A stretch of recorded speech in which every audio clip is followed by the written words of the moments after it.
যাবার দিনে এই কথাটি বলে যেন যায়, যা দেখেছি যা পেয়েছি তুলনা তার তা নাই। এই জ্যোতি সমুদ্র মাঝে যে শতদল পদ্ম রাজে, তারই মধু পান করেছি, ধন্য আমি তাই। যাবার দিনে এই কথাটি জানিয়ে যেন যাই, বিশ্বরূপের খেলা ঘরে কতই গেলেম খেলে, অপরূপকে দেখে গেলেম দুটি নয়ন মেলে। পরশ চাবে যায় না করা, সকল দেহে দিলেন ধরা। এইখানে শেষ করেন যদি, শেষ করে দিন তাই। যাবার বেলা এই কথাটি জানিয়ে যেন যাই। আজকের ভিডিওটা শুরু করলাম কবিগুরু রবীন্দ্রনাথ ঠাকুরের ছোট্ট একটি কবিতা দিয়ে। আসলে আজকে আমাদের ফেরার দিন, একদম পাহাড় থেকে চলে যাব আমাদের ব্যস্ত সেই জীবন, এবং যেখানে ব্যস্ত জীবনযাপন, ব্যস্ত রাস্তাঘাট, সব কিছু, যেখানে প্রকৃতির ছোঁয়া হয়তো কিছু কিছু করেও আছে, বাট সেগুলোর নাগাল আমরা ঠিক ততটা পেয়ে উঠি না। আর আজকে আমাদের সকালবেলা আমরা বেরিয়েছি 7টা নাগাদ হোটেল থেকে। আমরা ছিলাম আরিটারের একটা হোটেলে, তো সেখান থেকে বেরিয়েছি। যেহেতু কালিম্পংয়ের কাছে রাস্তা কাজ হচ্ছিল, তাই আমাদের অনেকটা ঘুরে ঘুরে আসতে হচ্ছিল। তাই আমাদের মোটামুটি সময় লেগেছিল প্রায় 6 থেকে 6.5 ঘন্টা এনজেপি পৌঁছতে। আর আমাদের ট্রেন ছিল বিকেল 3টের সময়, তাই গাড়ি কোথাও সেরকম দাঁড় করানো হয়নি। যেহেতু অনেকটা রাস্তা আসতে হবে, তাই কোথাও একটু লেট হয়ে গেলে ট্রেন মিস হয়ে যাবে। তাই একদম এই যে চা বাগান, এত সুন্দর সুন্দর চা বাগান। আর আমরা যেহেতু ফিরছিলাম ডুয়ার্স হয়ে, লাভা ডুয়ার্স এইগুলো থেকে ফিরছিলাম, তাই এত সুন্দর প্রকৃতিকে আমরা শুধু চোখ ভরে দেখতে পাচ্ছিলাম গাড়ির থেকেই।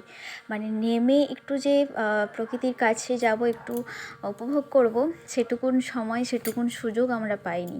বলে না যে প্রকৃতিকে কাছ থেকে পেতে গেলে সুযোগ থাকতে হয়। তাই এতদিন ধরে আমরা প্রকৃতিকে কাছ থেকে পেয়েছি, বাট ফেরার দিনে আমরা সেভাবে আর দেখতে পাইনি, সেভাবে আর নামতে পারিনি, সেভাবে আর প্রকৃতির কাছাকাছি হতে পারিনি। তবে আজকে সেরকম উন্মেদনা নেই, সেরকম ভিডিও করারও ইচ্ছেও সেরকম ছিল না। যেহেতু আজকে ফেরার দিন, তাই এক রাশ মন খারাপ নিয়ে আমরা বাড়ি ফিরছিলাম। অনেক কিছু আনন্দও ছিল, যেহেতু এত কিছু দেখেছি, বাট মন খারাপটা অনেক বেশি ছিল। ঠিক যেরকম ছোটোবেলায় হতো না, কোথাও আত্মীয় বাড়ি গেলে কিংবা বাড়িতে কেউ আসলে ঠিক একটা মন খারাপ হতো, ঘুম থেকে ওঠার পর বিকেলবেলা। এই পাহাড় থেকে আসার পরও না সেম সেই রকম একটা ফিলিংস হচ্ছিল। মনে হচ্ছিল কী যেন একটা ফেলে চলে এসেছি, কী যেন একটা রেখে চলে এসেছি, এবং কেউ যেন একটা চলে গেছে কাছ থেকে, এইরকম একটা মনে হচ্ছিল। মানে প্রকৃতির যে টান, এতটাই টান, যেটা মানে অনুভব এইভাবে ফিলটা না করলে না বোঝা যায় না। তো যাই হোক, আমরা ডুয়ার্স হয়ে ফিরছিলাম, আর ডুয়ার্সের এত সুন্দর এই যে প্রাকৃতিক সৌন্দর্য, সেটা আপনাদের সাথে শেয়ার করলাম। কেমন লাগলো ভিডিওটা অবশ্যই কমেন্ট করে জানাবেন।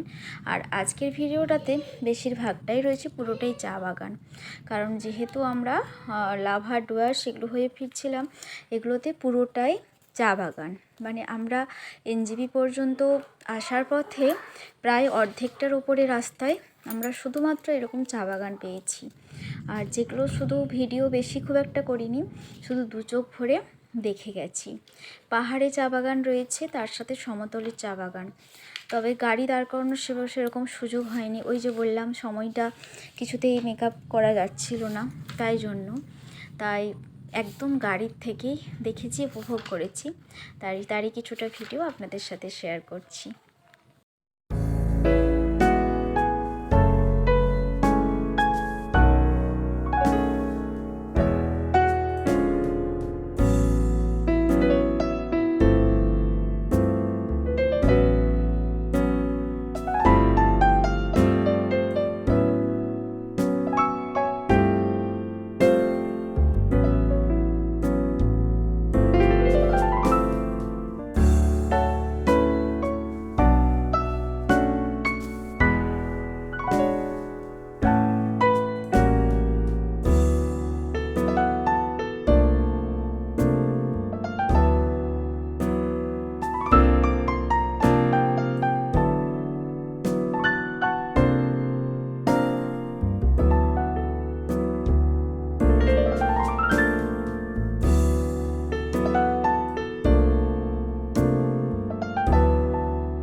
সুন্দর সুন্দর চা বাগান পেরিয়ে এসে ড্রাইভার যেখানে আমাদের গাড়িটা দাঁড় করিয়েছিল, এটা হচ্ছে একদম একটা রুক্ষ শুষ্ক চা বাগান, মানে পাতাগুলো জ্বলে গেছিলো এইরকম একটা চা বাগানে। তো যাই হোক, এখানে কিছু ভিডিও ফটোশ্যুট করে নিচ্ছিলাম, যেহেতু ড্রাইভাররা খাচ্ছিল তাই কিছুটা সময় এখানে দাঁড়িয়েছিল। তো আজকের ভিডিওটা এই পর্যন্তই। এরপর আমরা গেছিলাম সেবক জঙ্গল, সেবক কালীবাড়ি, ওগুলো হয়ে দেখতে দেখতে তিস্তার পার হয়ে আমরা বাড়ি ফিরেছিলাম। তো আজকের ভিডিওটা এই পর্যন্তই। কেমন লাগলো অবশ্যই কমেন্ট করে জানাবেন। Thank you.